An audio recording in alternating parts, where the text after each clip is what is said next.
Across the earth, nations become restless, and rulers imagine they can live without God.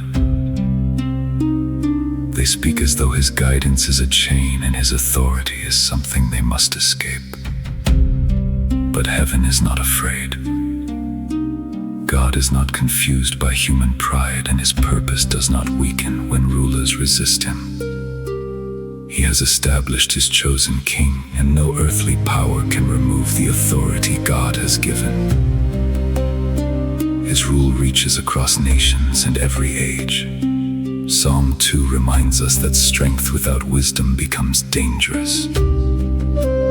Power can make people believe they answer to no one, but every ruler remains accountable before God.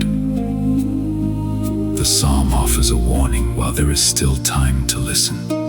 Choose humility instead of rebellion. Serve God with reverence.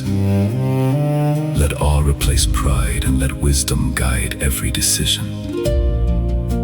God's justice should never be treated lightly, yet his invitation still carries mercy. He calls the proud to turn back before their choices lead them toward ruin. The final message is not only warning, but refuge. Earthly kingdoms rise and disappear. God's rule remains steady. Blessed are those who stop trusting in temporary power and place their lives beneath the care of the eternal King.